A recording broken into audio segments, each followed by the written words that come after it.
하나님을 아는 지성이 어두워져서 삶의 방향 감각을 이렇게 잃게 됩니다. 그러니까 사탄이 선악을 알게 하는 나무를 먹으라고 이제 하와를 유혹할 때 이것을 먹으면 너의 눈이 밝아져서 하나님과 같이 될 것이다. 이렇게 유혹을 했는데 사실은 정반대의 현상이 일어났습니다. 우리 사람은 영적인 감각이 있었거든요. 하나님을 느끼고 하나님과 대화하고 이런 영적 감각이 있었는데 그 영적인 감각이 다 죽어버렸습니다. 아담에게 그렇게 말씀하셨잖아요. 선악을 알게 하는 나무를 먹으면 너희가 정령 죽으리라. 그래서 영이 완전히 죽어버렸고 또 육체도 죽게 되어서 이제 영원히 살던 그 삶에서 이제 죽음을 맞이하는 그런 삶으로 이렇게 갔습니다.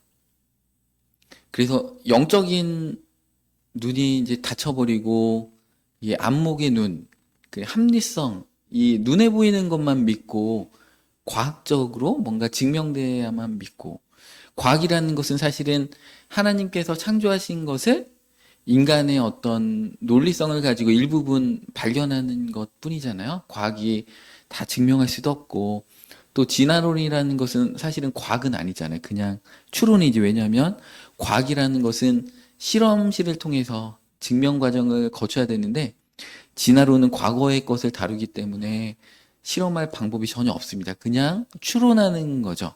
그리고 화석의 연대가 맞지 않고 중요한 어떤 그런 뭐 시조새 우리 과학 시간에 생물 시간에 배웠던 그 시조새도 이제 맞지 않다라고 점점 밝혀지고 있지 않습니까? 그래서 진화론의 허점들이 많이 나오고 있죠.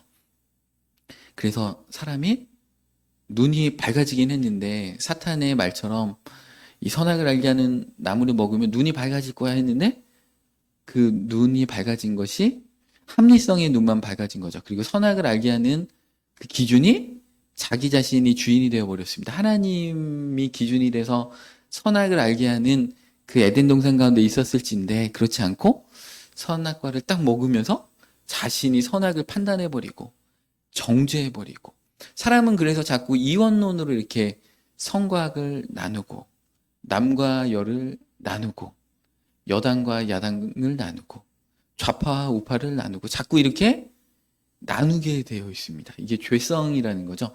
원래 하나님은 하나로 이렇게 지으셨거든요. 모든 것들을. 그래서 선과 악도 사실은 이렇게 선과 악이 따로 있는 게 아니고 선이 있는데 선의 결핍 상태가 악입니다.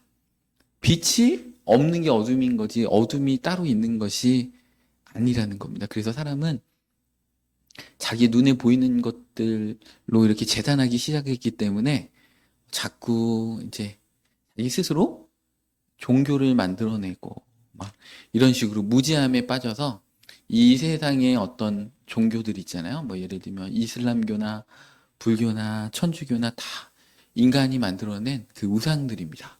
왜냐하면 하나님의 성경적인 원리 가운데 들어가지 않고 그 인간의 어떤 탐욕과 인간의 합리성에 근거해서 그 교리와 규칙들을 이렇게 만들어내서 하고 있는 것입니다.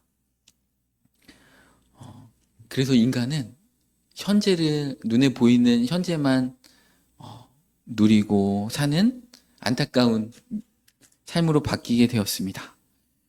우리 누가복음 12장 18절에도 보면 이 부자가 이렇게 얘기하죠. 내가 이렇게 하리라. 내 곳간을 헐고 더 크게 짓고 내 모든 곡식과 물건을 거기 쌓아두리라 하면서 또 내가 내 영혼에게 이르되 영혼아 여러 해 쓸 물건을 많이 쌓아두었으니 평안히 쉬고 먹고 마시고 즐거워하자 하리라 하되 하나님은 이르시되 어리석은 자여 오늘 밤에 네 영혼을 도로 찾으리니 그러면 네 준비한 것이 누구의 것이 되겠느냐 하셨으니 그러니까 사람은 눈에 보이는 것 그래서 재물이 많으니까 이거 어떻게 하지 하고 창고를 져가지고 여러 해 쓰고 내 영혼아 이제 여태까지 돈 버느라고 막 고생했으니까 이제는 됐다 다 이루었다 이제 평안히 씻고 먹고 누리자 이렇게 했더니 하나님께서 어리석은 자여 오늘 밤에 네 영혼을 내가 도로 찾을 것이다. 그럼 네가 평생 수고한 그 물질 그 금은 보화가 다 누구 것이 되겠느냐. 부자는 이 어리석은 이 부자는 현재를 먹고 마시며 누리는 자입니다. 근데 예수님께서 다른 비유에 보면 불의한 청지기의 비유가 나오죠. 이 불의한 청지기가 누구예요? 그 주인이 맡겨놓은 재산을 배임하고 횡령하면서 막 자기 맘대로 막 이렇게 지냈던 자인데, 이제 주인이 와가지고 장부도 안 받고 이제 해고할 거야 해가지고 이제 한 달 있으면 해고할 거라는 통보가 딱 떨어집니다. 그러니까 이 불의한 청지기가 어떻게 했습니까? 자기가 이제 인심을 다 잃었거든요. 근데 이제 해고당하면은 기운도 딸리고 어디 가서 또 그 돈도 없고 모아둔 돈도 없고 기운도 딸리니까 이 불의한 청지기가 예수님의 비유에 보면 이렇게 얘기를 합니다. 내가 사람들 이렇게 이 주인에게 빌려준 돈을 다 감해줘야 되겠다. 그래서 100만 원을 빌린 자들에는 여기다 10만 원이라고 써라, 장부를 딱 이렇게 사인을 바꾸고, 그러면서 다 장부 조작을 해가지고 주변 그 이웃들한테 인심을 엄청 얻습니다. 그래서 이제 해고 당하면 그들에게 어떤 혜택을 받고 또 어떤 일자리도 얻고 이런 계획을 세우는데, 그 주인이 딱 와가지고 뭐라고 하냐면 이 불의한 그 청지기가 참으로 일을 지혜롭게 했다, 이렇게 얘기를 합니다. 그 얘기는 뭐냐면, 뭐가 지혜롭다는 얘기냐면, 예수님께서 말씀하시고자 하는 초점은 자신이 갖고 있는 그 돈이 자기 게 아니고 주인 거라는 거를 인식했다는 거죠. 우리도 천국에 가게 되면 우리가 모아둔 이 모든 재산은 그냥 다 놓고 가야 된다는 거죠. 그러니까 우리가 갖고 있는 건강과 우리의 수명과 우리의 돈과 가족과 이게 다 내 게 아니고 하나님이 나에게 일시적으로 맡겨둔 건데, 이 불의한 청지기는 이제 거기에서 해고당할 것을 알기 때문에, 이 삶이 끝날 걸 알기 때문에 그 영원한 그 천국의 상급을 위해서, 이게 비유적으로 얘기하면 그렇다는 거죠. 그러니까 자기의 가진 물질과 시간과 재물과 가족의 모든 자원들을 가지고, 이게 어차피 내 게 아니고 하나님께서 나에게 맡겨준 거기 때문에 나는 내 거라서 내가 모아둘 수도 없기 때문에 다 하나님 나라를 위해서 쓰고 죽을 거야, 이 그 자세로 불의한 청지기가 살았다는 겁니다. 그거를 예수님께서 칭찬해 주셨다는 거죠. 내가 갖고 있는 게 이게 내 게 아니고 하나님께서 맡겨두신 거다. 청지기의식을 갖고 살아야 된다. 이러한 자가 지혜로운 자라는 겁니다. 그래서 우리가 이러한 생명의식이 있다면 우리는 우리가 갖고 있는 모든 조건이 호조건입니다. 다 좋은 것입니다. 그래서 비바람이 쳐도 생명이 있다면, 뿌리만 뽑히지 않고 하나님 앞에 뿌리를 내리고 생명 가운데 살고 있다면 모든 것은 좋은 조건입니다. 그 비바람이 그 식물을 더 강하게 만듭니다. 그래서 우리 삶의 고난과 역경도 하나님의 사랑과 은혜를 더 깨닫게 하는 우리의 자원이 되는 것입니다. 그래서 그 예수님께서 팔복에도 보면 심령이 가난한 자는 복이 있나니 천국이 저희 것이며, 우리 마음에 심령이 막 가난하네요. 그래도 천국이 우리의 것이기 때문에 우리는 복이 있는 것이고, 애통하는 자는 복이 있나니 저희가 위로를 받을 것이고, 왜냐하면 천국이 우리 가운데 있기 때문에 우리가 애통할 일이 있어도, 그러니까 우리가 예수님께 뿌리를 내리는 생명의 삶을 살고 있으면 모든 인생이 어떠한 조건 가운데 있다고 할지라도 다 호조건이 되는 것이고, 아무리 좋은 조건이 있다고 하더라도 이 오늘 성경에 나오는 이 미련한 부자의 비유처럼 안 좋은 조건이 되는 것입니다. 그래서 우리가 정상 위치에서, 지난주에서 이어서 말씀드리면 우리가 생명이었는데, 기죠. 그 죄라는 것을 하나님과의 관계에서 우리가 생각해 봐야 된다고 하잖아요. 정상 위치를 이탈한 우리에게는 남아있는 것은 육적인 그 마음, 욕망과 합리성만 남았습니다. 그래서 이 세상의 종교는 어떻게 되냐면, 이언론은 어떻게 펴냐면 우리의 육체는 악하다, 그리고 우리의 마음은 깨끗하고 순수하다. 그래서 불교에서 이제 우리의 육체를 금하는 거죠. 우리의 육체를 금하는 금욕주의와 고행을 하는 겁니다. 육체를 막 어렵게 하는 거죠. 그래서 머리도 빡빡 밀고 막 옷도 화려한 옷 입으면 안 되고 회색의 옷을 스님들이 입고 이렇게 다니시면서, 그러면서 자연의 순수성으로 돌아가야 된다면서 우리의 마음도 깨끗하고 순수하고 자연도 순수하기 때문에 자연과 마음을 일치시켜야 된다 해서 산으로 이렇게 들어가서 목탁을 이렇게 두드리면서 모기가 물어도 모기를 죽이면 안 됩니다. 그건 살생이기 때문에 모기도 자연의 일부이기 때문에 똥파리가 와도 절대 쫓으면 안 되고 모기가 와서 막 자기 피를 먹어도 모기도 이게 윤회사상에 의해 가지고 이게 하나의 자연의 생물의 일부이기 때문에 내 피를 기꺼이 나눠주면서 모기에게 성불하십시오 이렇게 얘기하는 거죠. 그러면서 성불이 뭐예요? 깨달음을 얻고 부처에 이르는 게 성불이잖아요. 그래서 이 자연은 순수하기 때문에 이 세상은 악하고 그래서 자기 육체도 악하고 그래서 육체와 이 마음을 분리시키는 거지 자꾸. 그러면서 목탁을 두드리면서 뭔가 황홀한 어떤 상태로 빠져드는 게 마음과 육체를 나눠버리면서 이렇게 몽롱한 상태로 막 이렇게 해롱해롱한 상태로 가는 거죠. 그리고 이 세상은 악하기 때문에 자꾸 자연의 순수성으로 돌아간다. 그거는 그리스도의 십자가의 은혜는 없는 거죠. 인간 스스로가 뭔가를 할 수 있다. 그죠? 내 스스로 고행을 하면 이 육체의 소욕을 죽여버리면 그러니까 이게 종교 혼합주의고 그죠?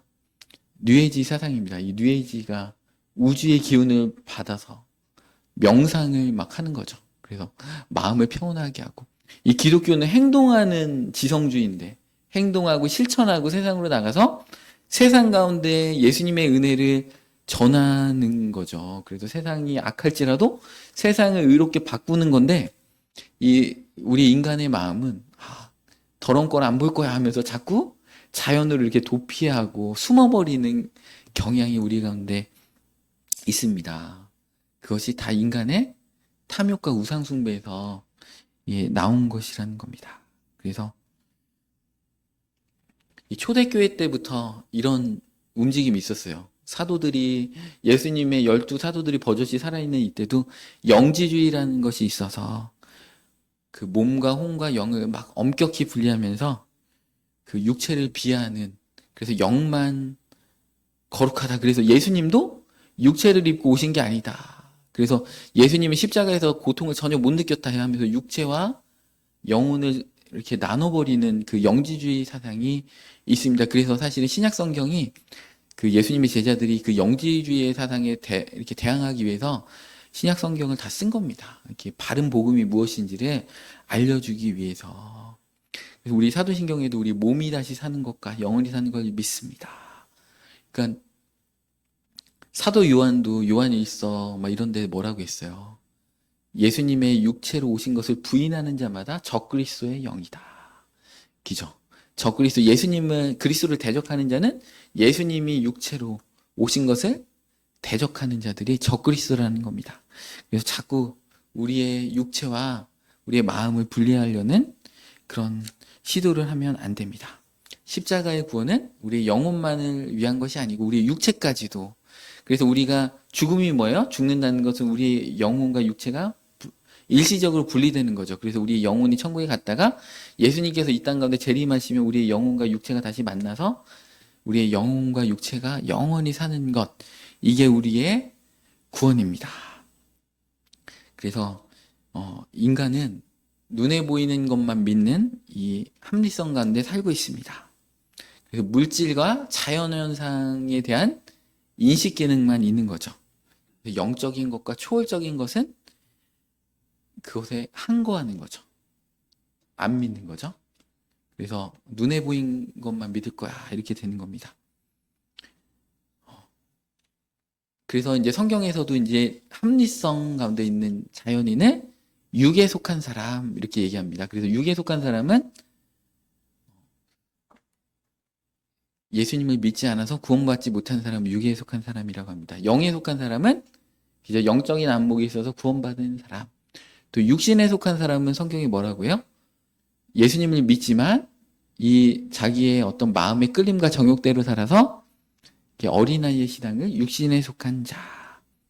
그래서 이 타락한 육에 속한 사람은 이성의 한계를 벗어날 수가 없습니다. 그렇지만 하나님은 일반은총이라는 걸 이렇게 주셨습니다. 신학적으로 일반은총의 원리를 깨닫는 것이 너무나 중요합니다.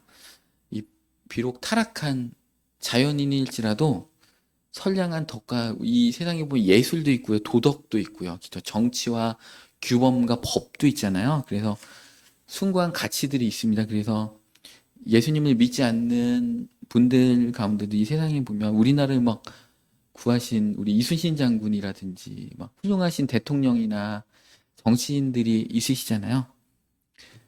그것은 하나님께서 일반 은총이라고 합니다. 그러니까 이 세상이 너무나 악해가지고 망해버리면 하나님의 구원의 역사가 일어나지 않기 때문에 하나님께서 우리 교회를 보존하시고 우리 예수님을 믿는 성도들을 보존하시기 위해서 예수님을 믿지 않는 분들에게도 그 도덕성이라는 게 있고 부모는 또 자식을 돌보고자 하는 그 마음이 있습니다.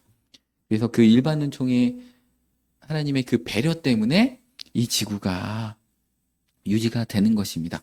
또 하나님께서 사람을 지으실 때 하나님의 형상대로 지으셨기 때문에 그 하나님의 형상의 그 뿌리가 일부분 남아 있습니다. 그래서 하나님의 성품, 선하신 성품들이 이 땅 가운데 있는 것입니다.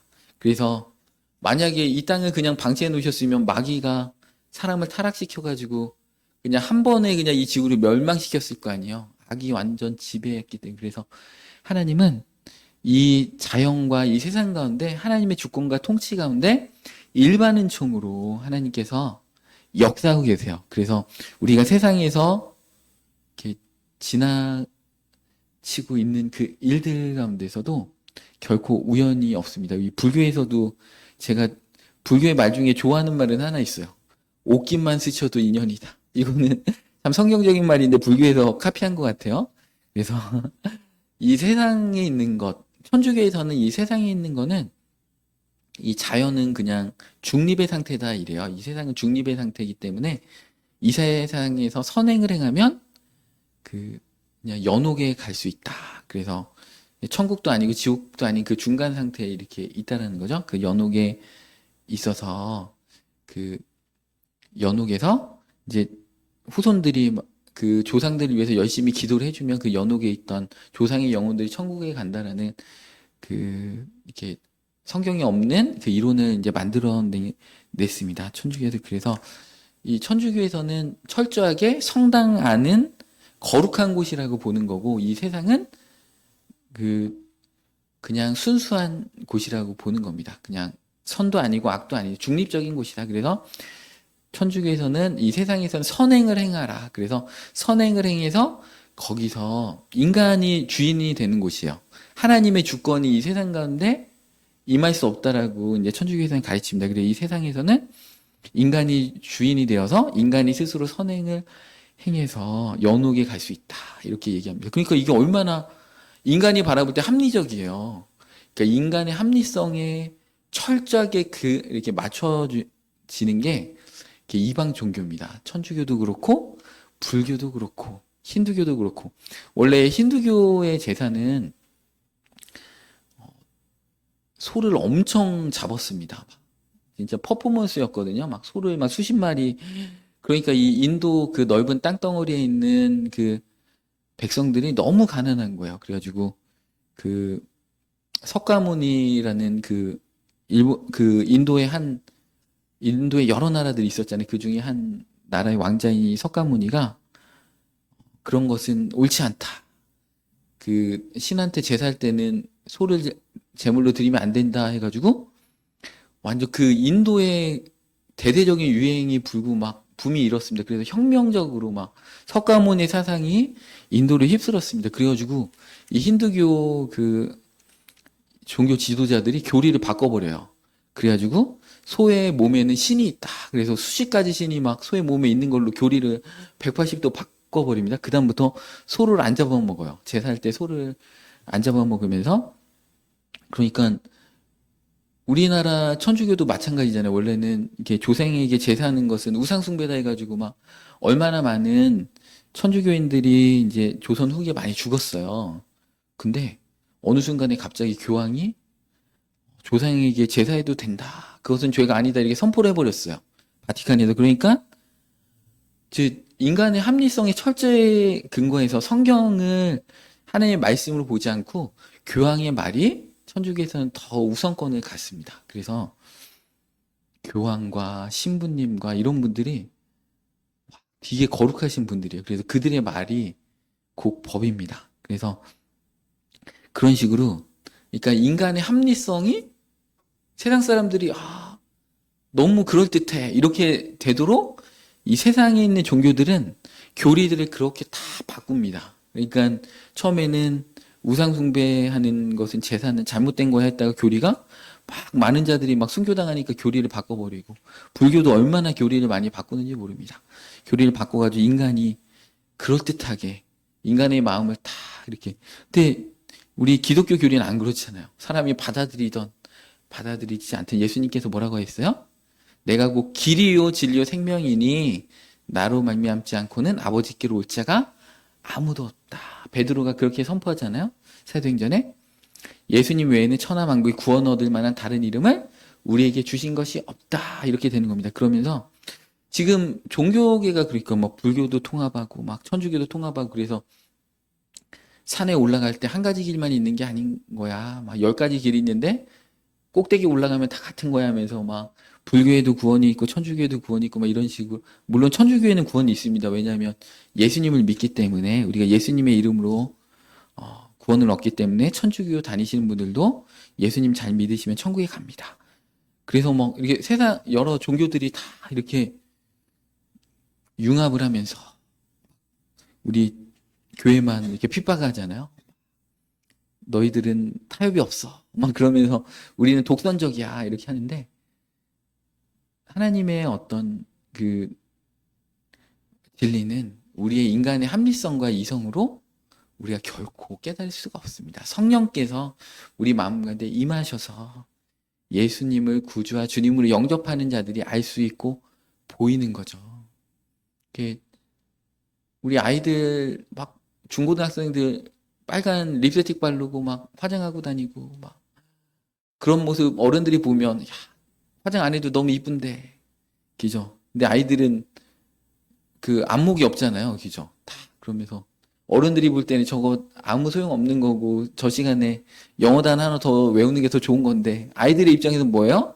그 안목이 뜨이지 않았잖아요. 이게 다 어른들이 보는 그 안목이 없으니까 막 화장을 진하게 하고 막 진짜 쥐 잡아먹은 것처럼 막 진하게 하고 다니는데, 자기들은 그게 이쁘다고 막 그러고 다니는 어른들이 볼 때 얼마나 기죠? 귀엽고 참 쓸데없는 짓 하고 돌아다닌다 이런 것처럼, 하나님이 보실 때 우리의 삶이 그런 거예요. 우리가 예수님 믿어서 우리가 이제 영적 눈이 좀 띄었긴 했지만 아직도 헛된 것에, 저 물질에 사로잡히고 세상의 명예와 그죠? 물질 만능주의와 막 저런 것에 하나님이 다 해주시는데 왜 나를 그렇게 믿지 못하고 안절부절하고 사는지 모르겠다. 우리의 영적 눈이 예수님을 믿는 만큼만 딱 띄었기 때문에, 그죠? 우리의 삶이 축복과 은혜와 충만함의 그 단계로 가는 영적 눈이 확 열리면 좋은데, 거기까지 이제 열리지 않았기 때문에 그렇습니다. 그래서 그 우리 칼빈이 이런 말을 했습니다. 타락한 인간은 머리로는 자연주의일지라도 마음으로는 초자연주의적인 종교성을 추구한다라고 칼빈이 얘기했습니다. 그래서 인간의 마음이 종교를 만드는 거예요. 그래서 세상에 있는 모든 종교는 다 우상숭배예요. 왜냐하면 마음으로, 그 이성으로는 합리성으로 종교를 안 믿는데, 마음 깊숙한 곳에 우리가 하나님의 형상을 갖고 있기 때문에 하나님을 사모하는 그 마음이 조금 있어요. 그런데 하나님을 모르기 때문에 하나님의 대체품인 뭔가 신비주의적인 것을 해서 이제 목탁을 두드리고 싶고, 그런 마음이 인간 깊은 곳에 자기도 모르게 본성적으로 심겨져 있는 겁니다. 그래서 이렇게 어떻게 보면 이율배반적인 행동을 하는 거죠. 신은 없어 그러면서도 뭔가 막 이렇게 절에 가가지고 큰 막 이렇게 불상을 막 보면은 얼마나 신비로운지 몰라요. 제가 그 남해군에 이렇게 가면은 거기 바닷가의 절벽에 그 남해에도 금산이라는 산이 있더라고요. 충청도에도 우리 금산군 이렇게 있는 것처럼 남해군에 가면 금산이라는 산이 있습니다. 근데 거기 딱 가면은요, 얼마나 그 절이 신비롭게 막 그 해변이 보이면서 얼마나 그 금산이라는 산이 멋있는 산인지 몰라요. 거기 그 막 설악산처럼 멋있는데 거기에 그 절벽에 막 암자가 있고 거기에 불상이 얼마나 큰 불상이 있는데 제가 한 10년 전에 그 절에 갔어요. 하도 경치가 좋다고 해가지고 갔는데 저도 가니까 왠지 거기가 신비로워지면서 막 뭔가 야, 여기는 뭔가 영험한 곳이야 이런 마음이 막 사로잡는 그 기운이 막 그 가운데 이렇게 흐릅니다. 여러분들 천주교 성당에 가봐요. 거기 가면은 십자가도 우리는 이렇게 딱 이렇게 있는데 천주교 십자가는 그 끝에 뭔가 무늬도 막 화려합니다. 그리고 막 모든 게 막 금은이 막 반짝반짝하고 막 이렇게 화려하면서 뭔가 그 곳에 가면 신비한. 그래서 막 악한 영을 쫓을 때도 막 신부님이 십자가를 막 이렇게 들고 막 이렇게 쫓고 여러분들 드라큘라 막 이렇게 쫓을 때 어떻게 합니까? 막 기죠 마늘을 막 기죠 그리고 십자가를 막 들고 막 이렇게 하잖아요. 뭔가 신비로운 그 성수를 막 뿌리고 막 그렇게 되는 거잖아요. 그 신비의 영역들로 인간의 탐욕이에요. 그게 뭔가 마음 깊은 곳에 뭔가 아 나는 나밖에 안 믿어 내 머리밖에 안 믿어 하면서도 이 마음 깊은 곳에는 뭔가 영혼에 대한 뭔가 있을 것 같고 그래서 막 이 자연 앞에 또 천년된 나무를 보면 왠지 절하고 싶고 막 자연의 파도 막 이런 거 보면 뭔가 거기에 그래서 이렇게 그 오래된 나무에 보면 우리가 지푸라기로 막 감아놓고 막 이렇게 하잖아요. 우리 조상님들 보면 기죠. 그런 식으로 어떤 큰 바위나 그래서 아무 산이나 가봐요. 그러면 다 돌탑을 막 다 쌓아놓잖아요. 기죠. 그분들이 마음으로는 자기의 합리성을 믿는 분인데 왠지 또 산에 오고 막 큰 바위를 보고 오래된 나무를 보면 또 벼락 맞은 나무를 보고 막 이러면 왠지 거기에 이제 절하고 싶은 마음이 들고 이 이율배반적인 행동들은 인간이 합니다. 그래서 세상에 있는 모든 종교는 인간이 고안해 놓은 마귀의 합작품입니다. 그리고 그래서 십계명에도 이런 말씀 나오잖아요. 너를 위하여 새긴 우상을 만들지 말라. 그게 둘째 계명이잖아요. 자기를 위해서 다 만들어 놓은 거예요. 그래서 그 이방신을 그 경전대로 내가 그 가르침대로 살고자 해서 그 이방 종교를 믿는 게 아니고 나의 종교적인 탐욕을 채우기 위해서 인간은 그렇게 하는 겁니다. 초월에 대한 향수고 그리움을 본인 스스로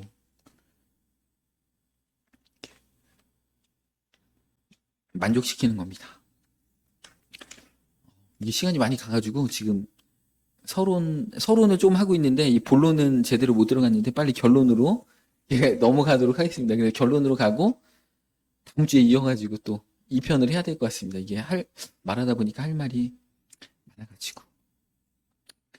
그래서 우리의 인간, 선악을 알게 하는 나무를 먹은 그 인간의 원죄는 이 초자연과 자연을 구별하는 이원론적인 범신론을 만들어냈습니다. 그래서 그렇지만 또 한편으로는 또 막 초자연주의에 막 열광하고 초월적인 게 열광하게 됩니다. 근데 이 교회 안에도 이런 자연신교의 합리주의적인 어떤 신앙 체계가 이렇게 들어와요. 그래가지고 막 조엘 오스틴 목사 미국의 막 그 뭐 인간이 긍정적인 긍정의 힘 막 이런 책을 써가지고 그리스도의 십자가의 은혜는 어디 간지 찾을 수 없고 인간 스스로 긍정의 마음과 막 말을 하면 뭔가 될 것처럼 이렇게 하는 기독교 내에서의 어떤 그런 흐름들도 있습니다. 그것은 급속하게 세속화의 길로 기독교를 변질시키는 겁니다. 거기에는 십자가가 없고 하나님의 은혜가 없다라고 강조하는 것입니다. 오직 자연만이 순수해서 그게 종속되려고 하는 그런 불교의 사상과도 같은 것입니다. 그래서 기독교 대신에 문화가 대체하고 인도주의가 대체하고 막 기죠. 그래가지고 어떤 경건한 어떤 그 묵상이라든지 기죠. 그런 감성적인 것들이 기독교 신앙을 대처하는 어떤 것들을 추구합니다. 신적인 의지나 하나님의 주권은 무시되는 거죠. 하나님의 능력과 지혜는 어떤 주체가 아니고 객체로서 옆으로 이렇게 밀려나게 만드는 것들입니다. 그래서 막 명상을 하면서 우리 행동주의는 배격하고 능동적인 생활이 아니고 휴식과 웰빙의 어떤 그런 것들로 우리의 그 마음을 고양하려고 이렇게 하고 있습니다. 그렇지만 하나님은 아무리 악이 세상을 판치더라도 하나님께서는 선으로 악을 이기시는 분이기 때문에 이 은혜를 통해서 이 자연과 세상을 덮으시면서 타락한 인간 가운데 하나님의 은혜와 십자가의 사랑을 비추시는 분이십니다. 그래서 이 죄악이 아무리 관영하고 사람의 합리성으로 아무리 이방 종교를 만들고 하나님의 은혜를 거부한다고 할지라도 하나님의 주권과 계획 가운데 우리의 마음 가운데 하나님의 빛으로 찾아오시면 인간은 그것을 우리의 이성으로 거부할 수가 없게 되는 그런 상태가 되는 거죠. 그래서 그게 은혜인 것 같습니다. 그래서 그 은혜가 우리 가운데 임해야 되는 거고, 또 우리의 삶 가운데도 여전히 우리가 예수님을 믿고 구원받을 그 믿음을 갖고 있는데 우리 삶 가운데, 우리의 물질 가운데, 우리의 건강 가운데, 우리 자녀 문제는 하나님의 그 주권이 임하지 않을 것처럼 내가 나의 합리성으로 자꾸 노력하려는 그런 마음도 우리는 주님 앞에 다 내려놓으시기 바랍니다. 내가 내려놓는 순간에 하나님께서 일하기 시작하시는 거예요. 내가 잡고 있으면 하나님이 일하실 틈이 없는 거예요. 내가 다 계획하고 내 힘으로 인생을 설계하고 하면 하나님이 일하실 틈이 없기 때문에 하나님의 은혜가 우리의 합리성을 다 덮으시고 우리의 어떤 불신앙도 덮으시고 우리의 부족함도 다 덮으셔서 우리의 삶 가운데는 정말 하나님의 은혜와 통치와 주권만이, 그래서 천국에만 계시는 하나님으로 여러분들이 이렇게 이원론적으로 생각하지 마시고 여러분들의 가정에도 직장에도 우리의 마음에도 우리의 건강, 우리의 머리부터 발끝까지 하나님의 은혜가 주권이 통치가 우리 가운데 임하였다라는 그런 삶으로 날마다 승리와 감격과 은혜 가운데 사시는 우리 성도님들이 되시기를 축복합니다.